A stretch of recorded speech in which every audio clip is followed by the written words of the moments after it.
Hello guys and welcome back to another episode of our summer career mode. And Crystal Palace have hit a bad run of form. It's no win in 5 in the league for the Eagles and just 1 win in 7 in all competitions. We thought that there would be a time where our form would dip, and it came at the end of the last episode. So we're looking to get back at it today.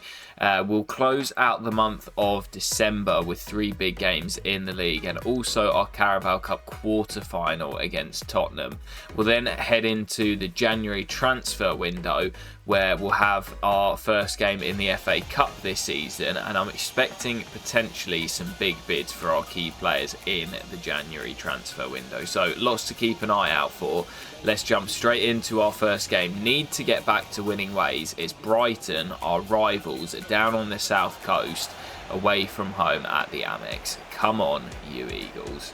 It's really important that we get back to winning ways here. It's been a really tough run of fixtures and of form for Palace. I think you have to take into consideration the opponents that we faced in this poor run, as Eze fires in the early opener. Yeah, you got to take into consideration the opposition we faced. Liverpool, Man City, Aston Villa. Yeah, okay, we slipped up with a late equaliser against Fulham, but other than that, we've had some real tough games. So although it's been a poor run of form, we have had some really tricky games. Oh no, not an instant response. That's so poor from me. Abraham does well, and I think it's Seema who finishes it off, but that's just so poor. We're normally so good defensively, but in these last few games, I've just been so poor. Oh, Henderson. Oh my goodness. I thought we'd got away with it. And that just about sums up this run of form for Crystal Palace. What is going on there? I mean, maybe I can take a bit of the blame, but oh, that is just comical. Brighton in front. It's the former Chelsea man, Tammy Abraham. And from a goal down, Brighton lead now. Really shocking defending from Palace in this first half. Well, we started the half so well with that early goal from Eze, but Brighton fighting back to level, and then that comical goal to put them in the lead. I should also say as well, guys, sorry if I sound a bit nasally at the moment. I've got just come out of nowhere feeling like I've got a cold coming, so yeah, apologies if I sound a bit funny in the commentary. It seems to be getting worse by the hour, so I'm sure I'm going to wake up feeling like absolute crap tomorrow morning, but got a job to do, and that's to turn this game around. Mateta, good strength. Eze, back to Mateta through the gap. Odsonne Edouard just off the bench. Fantastic finish.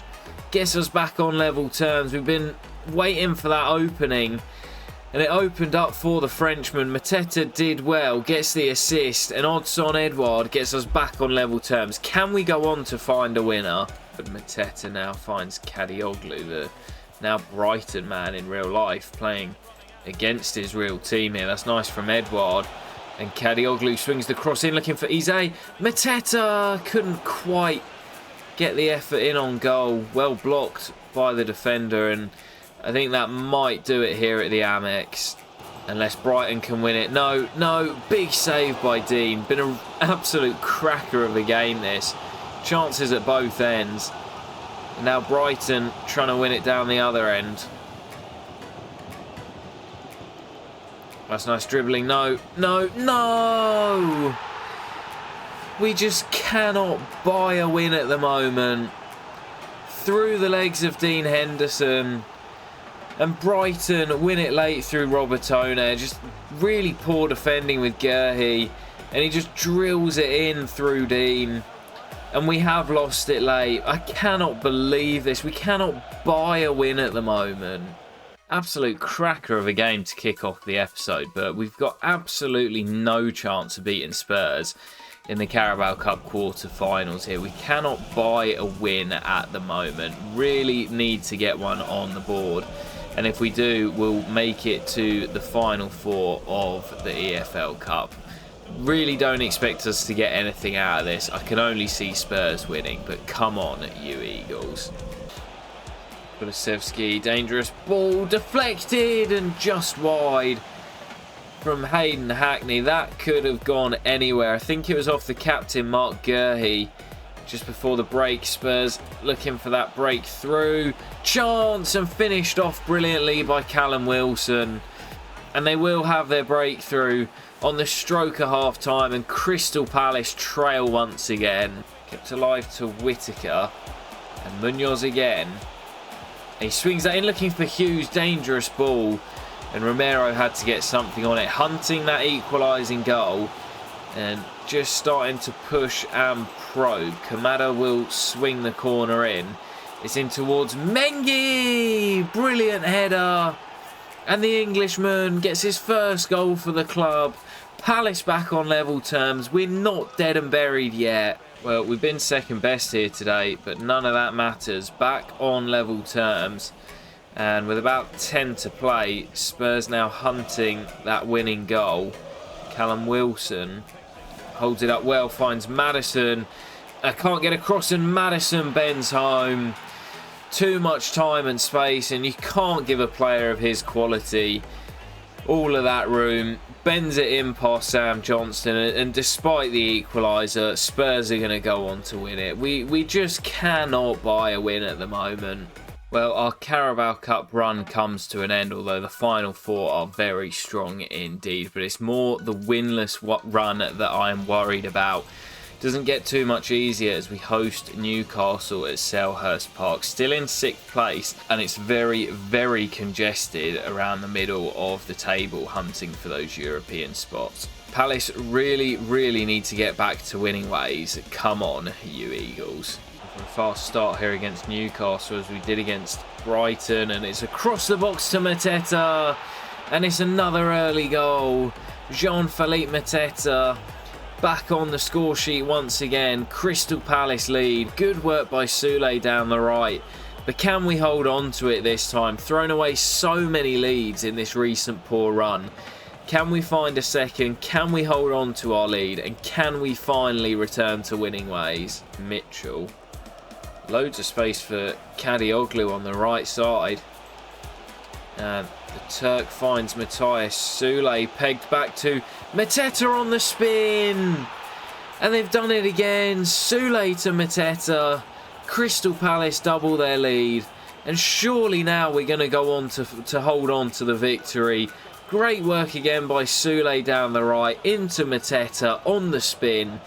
Weak left foot. No such thing. Smashes it into the top corner. Crystal Palace lead by 2. Ballard will keep that alive for Wharton. And Eze from distance. Eze! Oh, it's not far away. Pope lost the flight of it.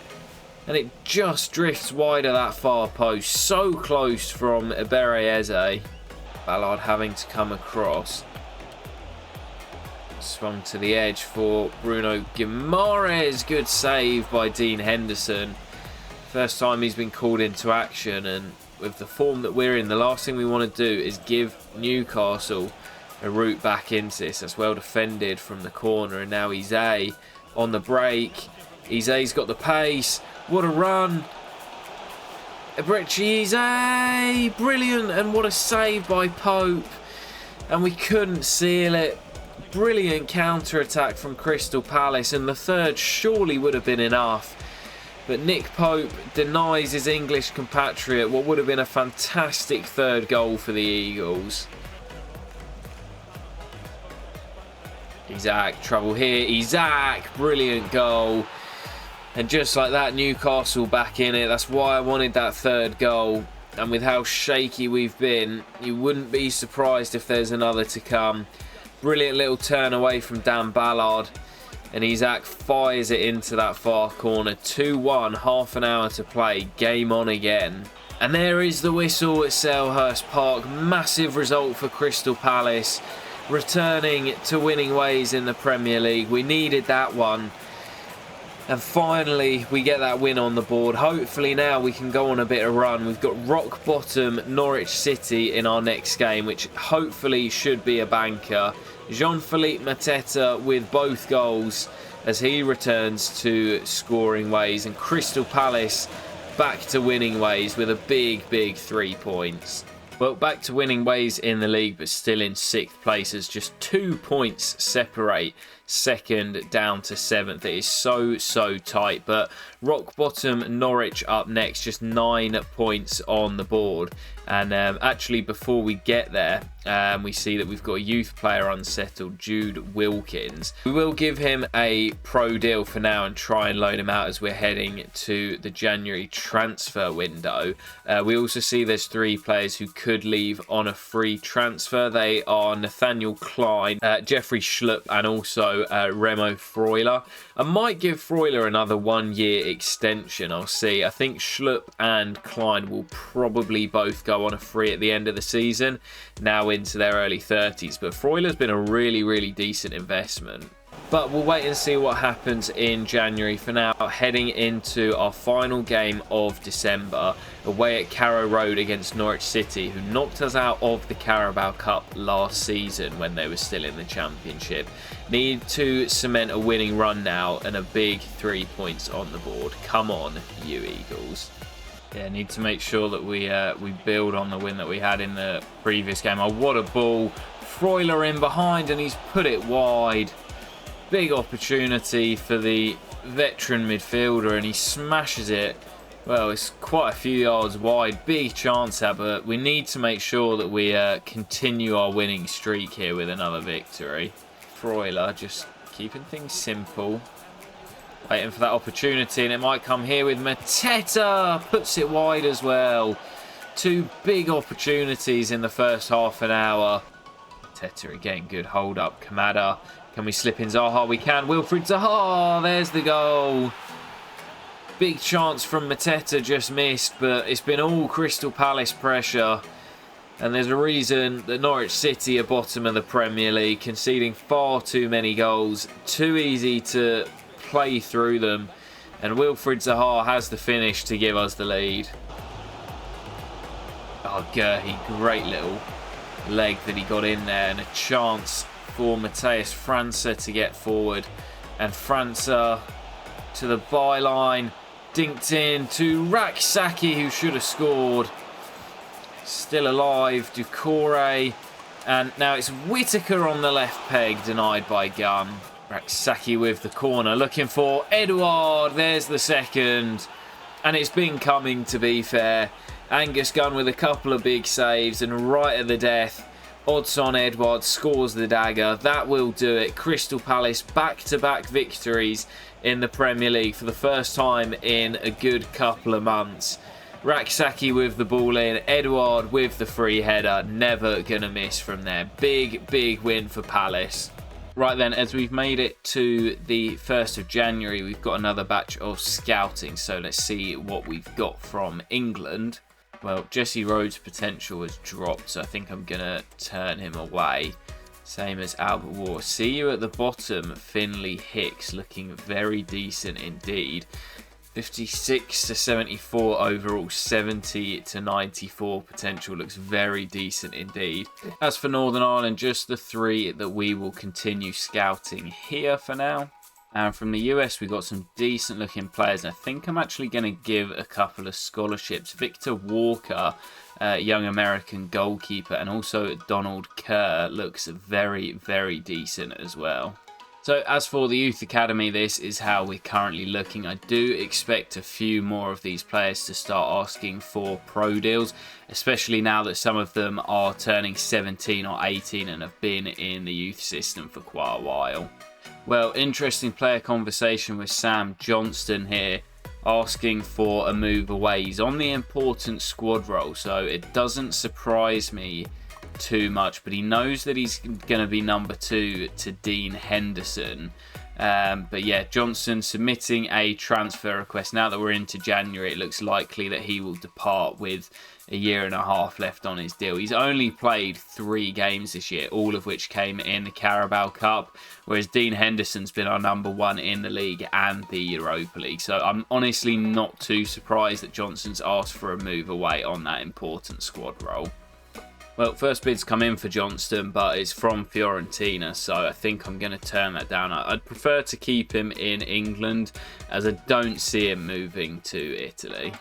But I'm sure we'll have some more bids, and that transfer saga will go on now that we're into January. But halfway through the Premier League campaign, Crystal Palace sat in 3rd place, but you can see it is so tight at the top of the table. The top 8 or 9 really close together.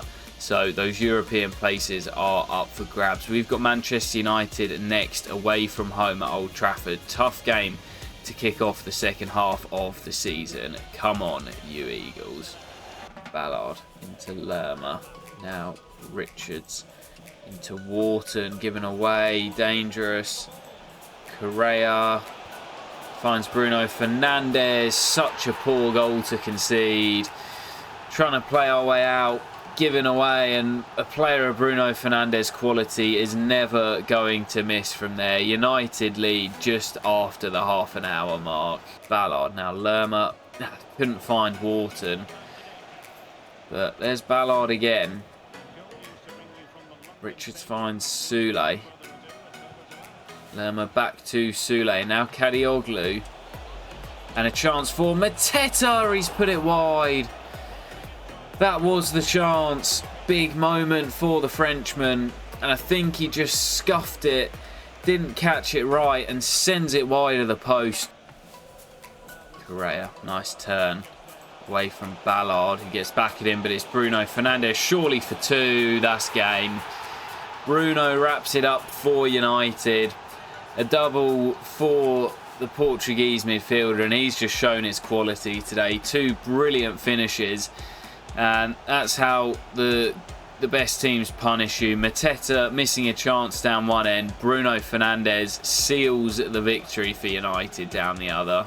Well, there is the whistle. All over at Old Trafford, and our winning streak ends at 2. Tough fixture. But that will bring United right back into the hunt for Champions League football. It's so tight for those European positions that it's changing week on week. Bruno Fernandes with the brace to give Manchester United the win. Another bid for Sam Johnston here, this time from Frankfurt, which we're going to turn down. I do think we'll get a bid shortly. I've also added Matheus França to the loan list. He's just not really playing much, and I think it makes more sense to get him out on loan, try and get him some first team football. Well, there's a bid from an English side. Wasn't quite expecting Liverpool, but I have to say, it's not the most unrealistic. You do quite often see like older goalkeepers who are English going to the big clubs. You think of Bettinelli at Chelsea and Scott Carson at Manchester City. It's not unheard of for these kind of players to join these clubs because they help with the European squad registration, and they know they're probably not going to play much. But they'll be on decent wages. They'll train at top facilities. Instead, I wanted to sell him to an English club, and Jurgen Klopp saying he needs a number 2 for Alisson, and Sam Johnston is the man. Well, jumping into our next game, it's League One Birmingham City away at St Andrews in the 3rd round of the FA Cup.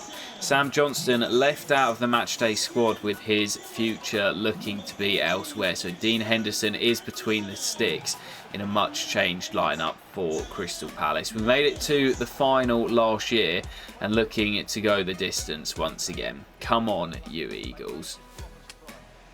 Broiler. Lovely ball into the path of Whittaker. Early cross looking for Edouard. That's a brilliant finish by the Frenchman. That's more like it from Odsonne Edouard on the volley. Lovely finish. Low and hard into the corner. He's stretching a little bit for it, but he gets his left boot on it. John Ruddy, no chance. Flies into the bottom corner. And Odsonne Edouard is off the mark in the FA Cup. It's football by Birmingham. Roberts into Bielik. Mengi with him. He's done well to hold him off. Shot comes in and Birmingham City are level.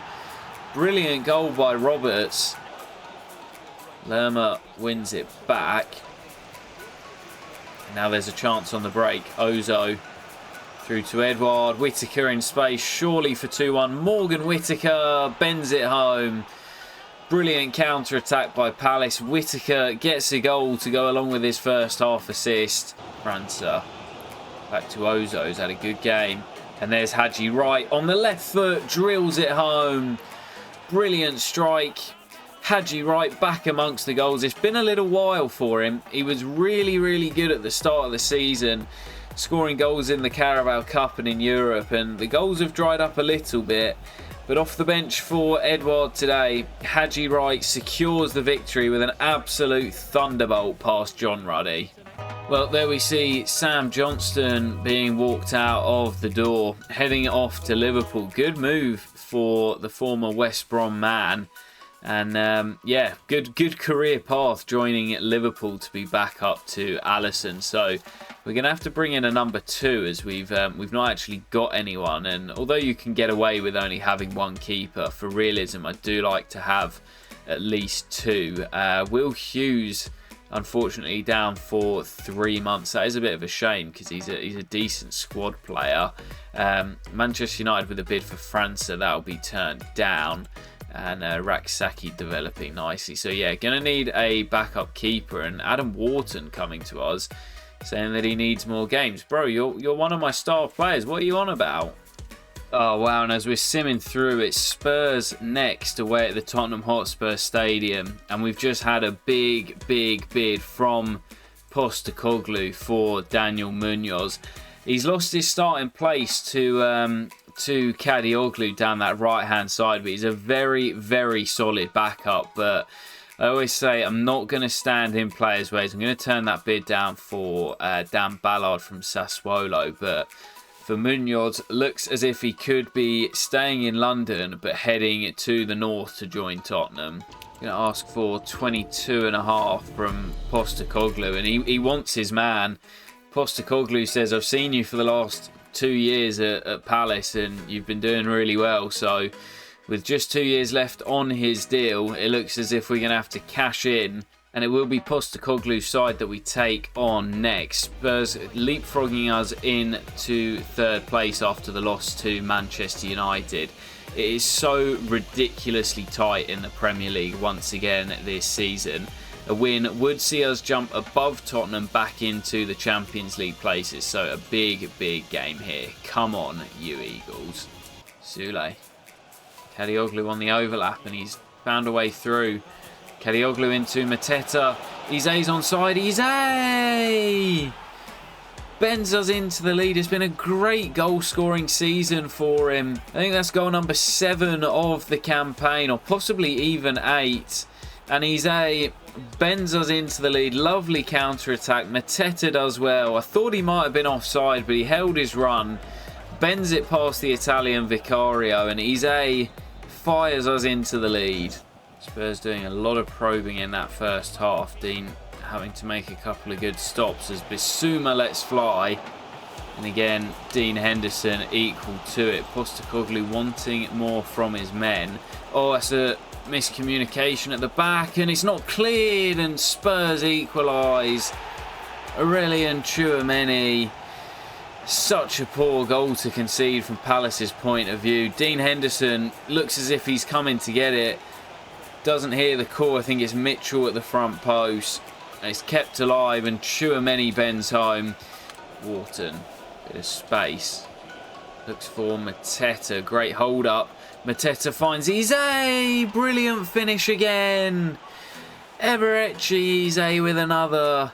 What a fantastic season this man is having. And Crystal Palace for the 2nd time this afternoon take the lead. And it's the Englishman once again bending past Vicario.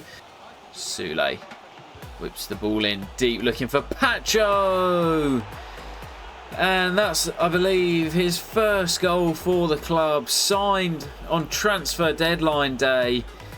And now scoring his first for the club. Great ball in by Sule. A fantastic header.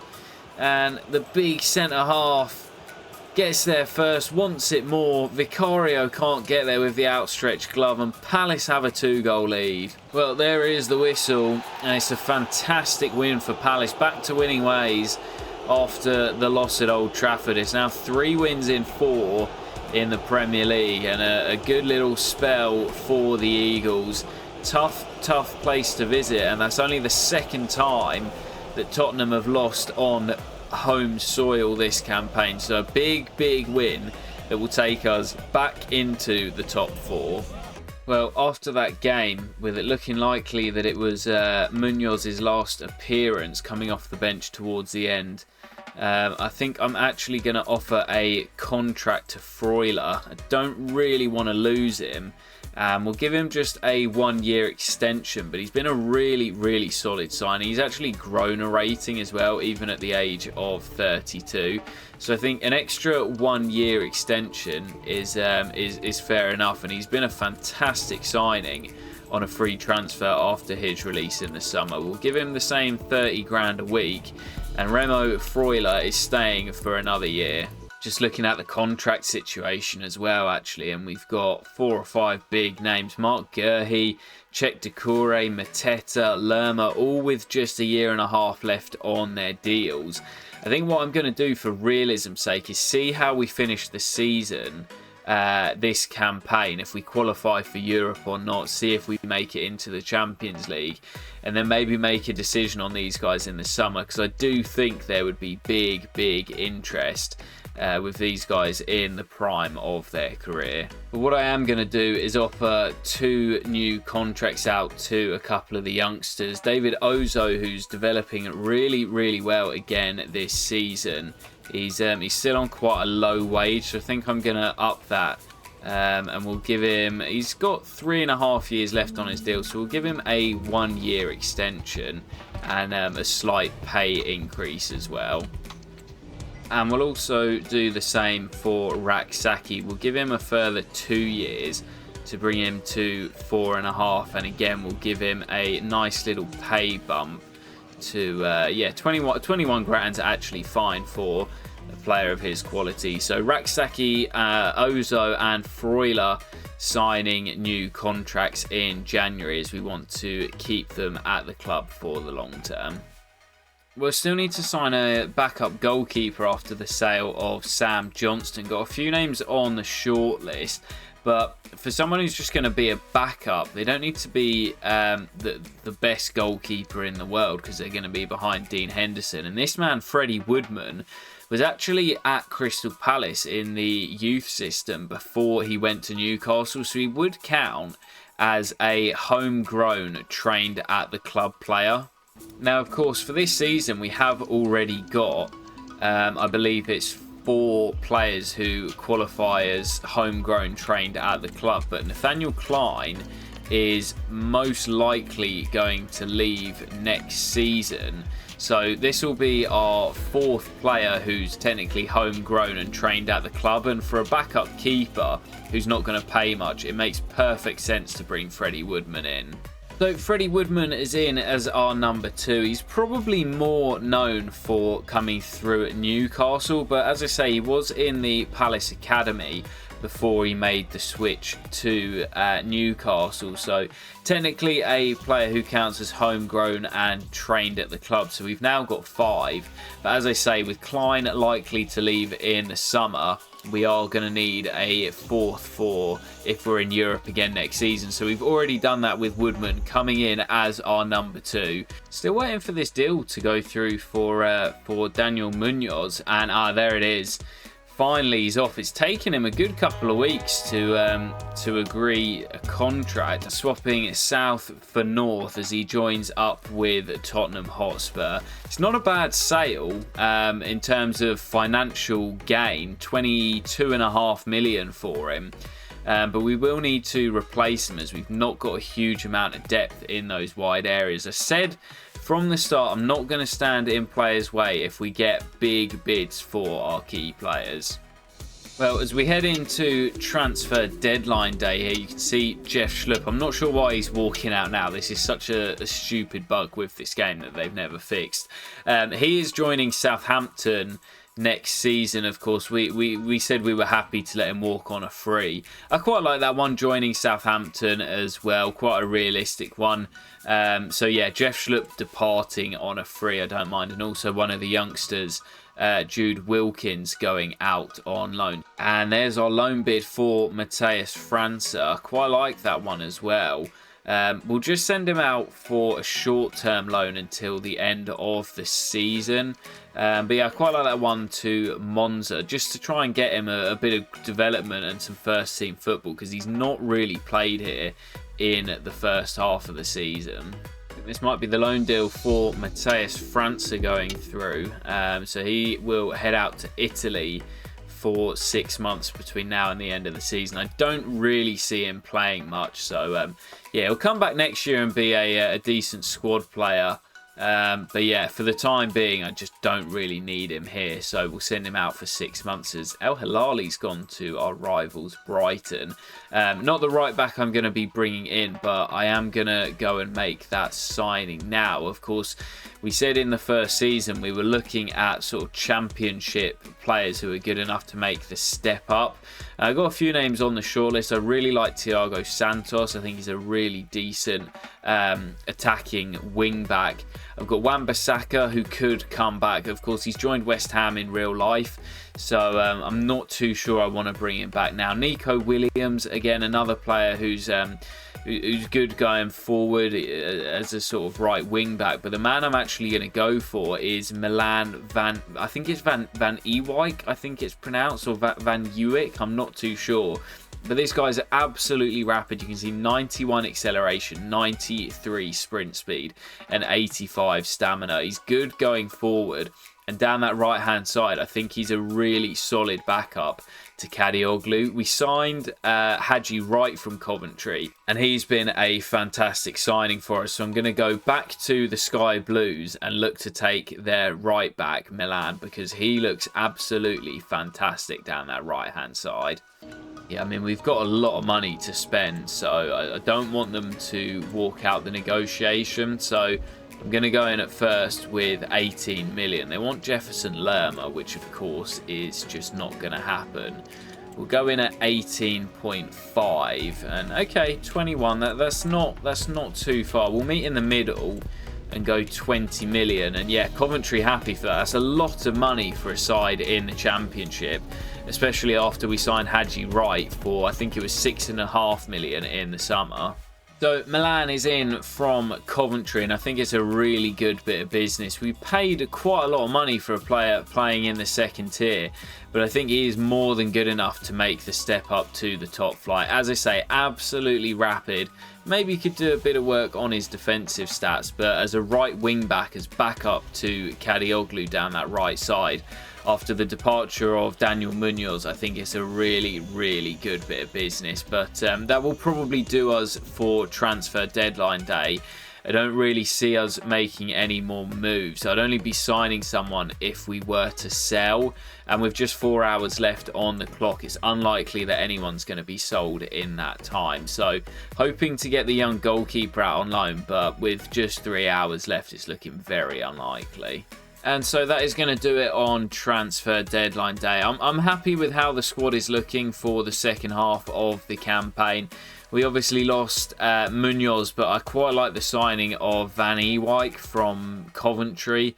We've brought in Freddie Woodman as a backup keeper. Yes, we've lost Matheus França out on loan, but I think we've got enough depth. Jordan Ayew can step in there. Schlupp can play further forward. Will Hughes is down injured with the broken toe at the moment, but we've got cover in midfield with Freuler, Ozo, Lerma. So yeah, I'm pretty happy with the squad for the second half of the campaign. So we'll sim through past deadline day, and that will take us to the 1st of January, where we'll take on Blackpool in the FA Cup 4th round. But you'll have to wait until next episode for that one, guys. We will end it here, as it's been quite a long one once again. back to winning ways in the Premier League and currently sat in 4th place with 17 games to go. But it is so tight. From Arsenal in 2nd to Villa down in 7th, just 5 points separating those 6 teams. So loads to play for in the second half of the season. And I'll catch you in the next episode very soon, guys, where we're going to crack on with the new calendar year. I'll catch you for it very soon, guys, and peace.